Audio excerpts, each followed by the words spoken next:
శతనా కొడుకు అసలు ఒక్కడు కూడా చేయలే. వాడు శతనా కొడుకు ఊరు లేడు అంతటోడు. వాడంతా వాడు రోడ్డు పరిపాలన ఏం చేసిండు? ట్రైన్ కట్టడం లేదు, ఒక రోడ్డు పోతాం లేదు, ఏమీ లేదు. ఎక్కడో వెళ్తాడు, లండన్ వెళ్తాడు, వస్తాడు, హైదరాబాద్ వెళ్తాడు, వస్తాడు. అందుబాటులో ఉండవు. 200 మంది ఆయన ఇంటికి గడప కోసం పని మీద వెళ్తే ఇస్తానని అసలు బాగుంటారు అన్నాడు. టీడీపీ కలిసి చంద్రబాబు నాయుడు గారు గెలుస్తారని. వచ్చే ఎన్నికల్లో ఏ పార్టీ గెలవబోతుంది? ఏ పార్టీ అంటే తెలుగుదేశం పార్టీ గెలిసద్ది. మన నియోజకవర్గంలో ఎమ్మెల్యే వైసీపీ ఎమ్మెల్యే అభ్యర్థి గెలుస్తారా, టీడీపీ అభ్యర్థి గెలుస్తారా? టీడీపీ గెలిసద్ది. మనకి ఇప్పుడు మీకు గ్రామంలో మొత్తం అభివృద్ధి బాగా చేశారా ఇప్పుడు వైసీపీ ప్రభుత్వం? శతనా కొడుకు అసలు ఒక్కడు కూడా చేయలే. వాడు శతనా కొడుకు ఊరు లేడు అంతటోడు. ఎగుతులా లేడు అసలు. ఆ నా కొడుకు లాంటోడు ఊరు లేడు. మళ్ళీ మీకు అన్ని పథకాలు అన్ని వస్తున్నాయని చెప్పని అంటున్నారు కదా. వాడు అంతా కేజీ బంగారం అంటాడు, కేజీ పీ కూడా ఇడు. ఏదో నా కొడుకుడు వాడంతా వాడు వాడు వాడిని మాట అనుకుంటేనే అసలు పరిపాలన ఏం చేసిండు? ఏం చేసిండు? మద్యపానం నిషేధం అన్నాడు, ముందు రాగానే ముందు తీసేస్తా అన్నాడు. ఇప్పుడు మళ్ళీ ఎంతకంత పెంచుతా అన్నాడు. దాన్ని ఏమంటారు? వాడు ఎక్కువ పెంచేస్తాడు. పాస్బుక్లు ఇచ్చిండు. వాడు ఫోటో దేనికి? వాడు కష్టపడి తీసుకునిండా? మాది కదా, మేము కష్టపడి కదా పొలాలు సంపాదించు. అలాగే ఇల్లు స్థలాలు ఇస్తున్నాడు. ఇల్లు స్థలాల్లో రిజిస్ట్రేషన్ లో గానీ ఆయన పేరు, ఆయన బొమ్మ ఉంటుంది, ఆయన పేరు ఉంటుంది, మొత్తం ఉంటుంది. దాన్ని మీరు ఏమంటారు? అసలు వాడు బొమ్మ దేనికి వాడు బొమ్మ? ఇప్పుడు ఇంతకు ముందు ఇచ్చిండ్రు ఇంద్రమ్మ వాళ్ళందరూ ఇచ్చిండ్రు, మరి వాళ్ళ బొమ్మలు వేయలేదే. ఎవరు బొమ్మలు ఇచ్చిండ్రు? మామూలుగా దాంట్లో మామూలుగా మేము ఇచ్చామని వేయకూడదు. అది వాళ్ళ పొలాలు వాళ్ళకి సొంతం చేయాలి. వాళ్ళ బలం వాళ్ళ సొంతం కాదు, అది మన సొంతం. అది వాడు ఇచ్చిన మనం సంపాదించింది వాడు నూక్కుంటున్నాడు. ఇంకేమి ఇచ్చిండు? రాష్ట్రం ఎంతో అభివృద్ధి చేశానని అంటున్నాడు. దాని మీద మీరేమంటారు? అసలు వాడు ఏం చేయలే. వాడేం చేసింది? అమ్మఒడి ఇచ్చానంటున్నాడు. ఇంటింటికి డోర్ తట్టి ఉదయాన్నే లేస్తే మీకు పింఛన్ వస్తుంది అంటున్నారు. మళ్ళీ బియ్యం డోర్ ఇంటికి వస్తుంది అంటున్నారు. దాని మీద వాడంతా అసలు ఇంటింటికి కాదు. వాడు అసలు ఆ పుచ్చిపోయిన బియ్యం వేసి వాడు నేను ఇచ్చినానని చెబుతుండు. కనీసం పండగ సామాన్ ఇచ్చిండా? ఇంతకుముందు చంద్రబాబు నాయుడు ఉన్నట్టు ఎంత పండగ సామాన్ సంచి వచ్చేసింది, ఎంత సామాన్ వచ్చింది? వాడేంది ఇచ్చింది? అసలు వాడేంది ఇచ్చింది? మాకు వాడు ఏమి ఇలా. వాడు అమ్మఒడి ఇచ్చిండు, పిల్లలు విద్యార్థి మొత్తం నింపుకుంటుండు. నూనె ప్యాకెట్ అంతా 60 రూపాయలు ఉన్న నూనె ప్యాకెట్ 150 రూపాయలు చేసిండు. 200 సంవత్సరాలు చేసిండు. వాడేంది మాకు ఇచ్చింది? ఏదో నా కొడుకు. ఇప్పుడు ప్రజెంట్ మనకి నియోజకవర్గంలో వైసీపీ ఇన్ఛార్జ్ రాజగోపాల్ రెడ్డి గారు ఉన్నారు. ఆయన ఎప్పుడైనా మీకు ఏం సమస్యలైనా ఉన్నాయని చెప్పి మన ప్రజల్లోకి వచ్చి తెలుసుకున్నారా? అసలు ఇంతవరకు వచ్చి మమ్మల్ని ఎక్కడ కూడా కనుక్కోవాలి. అసలు ముఖమే చూపించాలి. అసలు ఆయన ఎట్టడో మాకు తెలియదు. వైసీపీ ఎమ్మెల్యే ఉన్నారు కానీ మీ కాడికి అసలు రాలేదు. అసలు ఇంతవరకు రాలా. అసలు ఆ ముఖమే మేము ఎరగం. రాబోయే ఎన్నికల్లో ఎట్లుంటుందని మీరు అనుకుంటున్నారు? బ్రహ్మాండంగా ఉంటుంది. కాకలు సురేష్ ఇస్తే మీకు మొత్తం అంతా బాగానే ఉందమ్మా ఇప్పుడు నియోజకవర్గంలో? మాకేం బాగుంది? అసలు లైట్లే వేయలేదు. ఏం బాగుంది? అలా చంద్రబాబు నాయుడు వేసిన రోడ్లే కానీ ఏమని వాడు వేసింది కనీసం బీసింగ్ పాడు చాలనోడు గెత్తింతరం లేదు. మళ్ళీ 2024లో జగన్ ముఖ్యమంత్రి అవుతానని మీరు అనుకుంటున్నారా? చిచ్చే వాడైతే కుక్కలు కూడా ఈ రోడ్డు ఈ రోజు కాడి నుంచి ఇంకా మనకి 70 రోజులు ఎలక్షన్ ఉంది. ఎలక్షన్ లో తెలుగుదేశాన్ని జనసేనని గెలిపించాలని ప్రజలు కోరుకుంటున్నారు. ఎందుకంటే మా పోత్నూరు గ్రామంలో కాదు, ఇందులూరు నియోజకవర్గంలో ఎన్నో అభివృద్ధులు చేశారు చింతనేని ప్రభాకరం. ఆయన చేసిన అభివృద్ధిలో ప్రతి సందు గొంతుకు కూడా సిమెంట్ రోడ్లు పోసారు. అప్పటి నుంచి ఇప్పుడు పోసిన నాదుడు లేడు. మా పోత్నూరు గ్రామం తీసుకుంటే సిమెంట్ రోడ్లు, హైవే పోసినట్టు పోసాడు మా రోడ్డు. వందలాది మంది రైతులు ధాన్యం ఎండబెట్టుకుంటున్నారు. ఎండబెట్టుకున్నప్పుడు కూడా చింతనేని ప్రభాకరరావు గ్యాప్ మాత్రాడు. ట్రైన్ కట్టడం లేదు, ఒక రోడ్డు పోతాం లేదు, ఏమీ లేదు. ఎక్కడో వెళ్తాడు, లండన్ వెళ్తాడు, వస్తాడు, హైదరాబాద్ అంటాడు, వస్తాడు. అందుబాటులో ఉండవు. 200 మంది ఆయన ఇంటికి గడప కోసం పని మీద వెళ్తే ఇస్తానని అతను బాండ్రా అన్నాడు. లోకల్ నాయకులు గాని వాళ్ళు గాని పట్టించుకుంటున్నా. ఇక్కడ అభివృద్ధి చూస్తే పోనాం. ఇక్కడికి 2 కిలోమీటర్ల దూరంలో కేదారం అనే గ్రామం ఉంది. ఆ గ్రామం వెళ్ళాలంటే ఆ గ్రామస్తులు 300 మంది ఉన్నారు, ఉరుకుపోతున్నారు. ఇక్కడికి మాకు హైవే కిలోమీటర్న్నర ఉంది. హైవే పోతే కిలోమీటర్న్నర తార్ రోడ్డు పోతే అందరం హైవేకి 1/2 గంటలో వెళ్ళిపోతాం. ఏలూరు అసిమండి గంట పడుతుంది మాకు వెళ్ళేటప్పటికి. అభివృద్ధి మా గ్రామంలో శూన్యం. మా నియోజకవర్గంలో ఎక్కడన్నా కొద్దిగా పోసాడేమో కానీ మాకు మట్టికి అసలు లేదు. ఇక పోసాడు, సిమెంట్ రోడ్డు పోసాడు చింతనేని ప్రభాకరం. ట్రైన్ కట్టిన నాదులు లేడు. ఏమంటే మురికాలం చూస్తే మురికాల తవ్వుతూ లేదు, ఏమీ లేదు. ఈ నాదులు లేదు. ఈ ధాన్యం టైం వచ్చాడు, ధాన్యం కొనే నాదులు లేదు.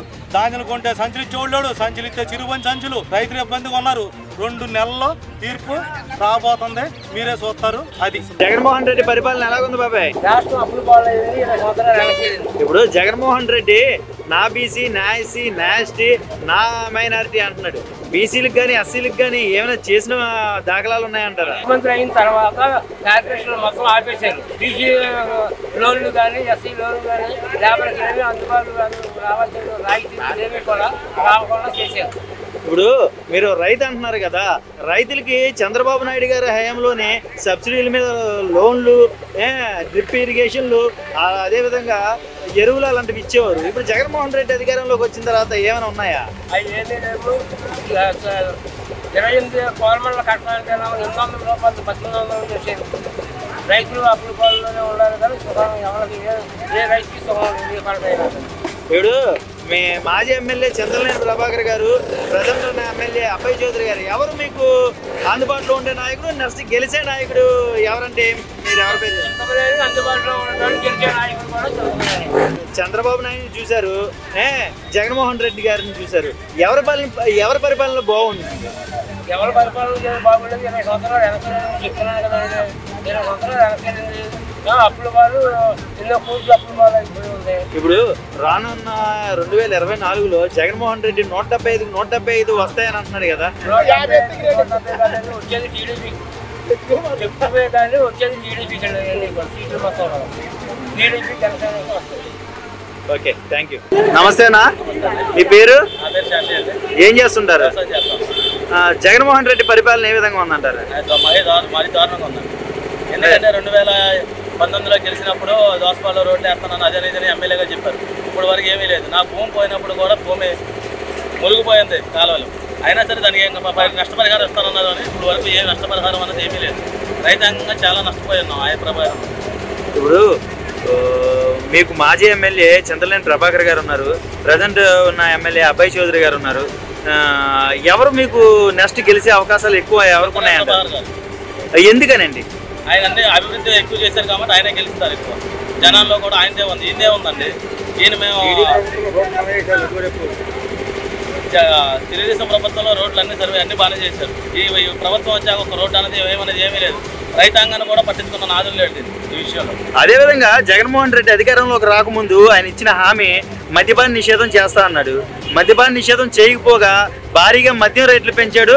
కల్తీ మద్యాన్ని అమ్మి ప్రజల ప్రాణాలు కోల్పోవడానికి కారణం జగన్మోహన్ రెడ్డి అని ప్రజల్లో బాగా వినపడుతుంది. దీన్ని మీరు ఎంతవరకు అది అవును, అది వాస్తవమే కదా జరిగింది.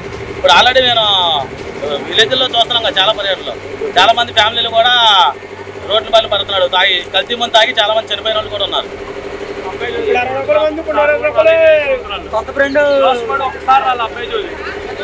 ఇప్పుడు అదేవిధంగా జగన్మోహన్ రెడ్డి కరెంటు బిల్లు బాదులని పూర్తిగా తగ్గించేస్తానన్న వ్యక్తి దాదాపు 8 సార్లు కరెంటు బిల్లు పెంచాడు. దీన్ని మీరు ఏ విధంగా చూస్తారు?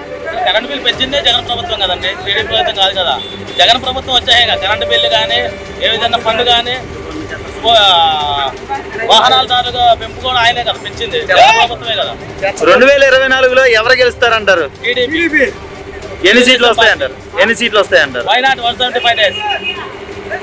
ఇప్పుడు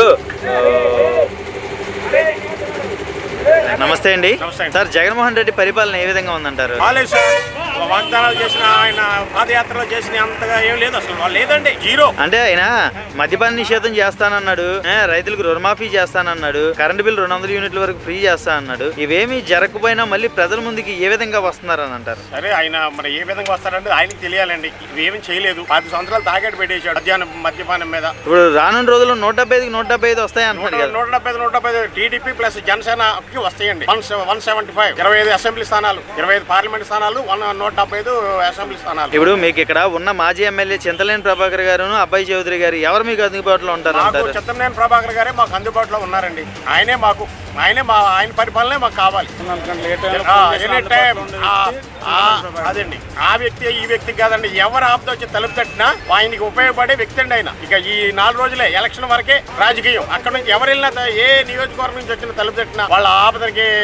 ఇప్పుడు ఆ అభివృద్ధి రాష్ట్రంలోనే ఒక 25 సంవత్సరాలు వెనక్కి వెళ్ళిపోయిందని అంటున్నారు చాలా వరకు. రానున్న రోజుల్లో ఎవరు గెలిస్తే మళ్ళీ అభివృద్ధి జరుగుతుందంట? చంద్రబాబు నాయుడు గారు గెలుస్తారండి. ఆయన వల్లే వద్ది. అయితే కొంచెం చాలా కష్టపడాలండి. రోజుకి 24 గంటలు కాదు సార్, 48 గంటలు కష్టపడితేనే రాష్ట్రం అభివృద్ధి అవుతుందండి. 20 సంవత్సరాలు కాదు సార్, 40 సంవత్సరాలు వెనకెళ్ళిపోయింది నా అంచనా ప్రకారం. ఇప్పుడు లోకేష్ బాబు గారిని అంతకు ముందలు చూశారు, ఇప్పుడు మళ్ళీ చూస్తున్నారు. మన యోగగలం పాదయాత్రలో చూశారు. చంద్రబాబు గారి తర్వాత పార్టీని ఆ స్థాయిలో నిలబెట్టగల నాయకుడు ఎవరంటే మీరు ఎవరి పేరు చెప్తారు? లోకేష్ బాబు గారేనండి. ఆయనలో మార్పు అయినా చూసారా? మార్పే ఉంది సార్. ఆయన మొట్టమొదటి అలాగే ఉన్నారు. ఆయనే పార్టీ నిలబెట్టే సత్తా ఉన్నాయనండి. ఓకే, ఆయనకి అనుచరులు ఉన్నారు కదా sir. Okay, thank you sir.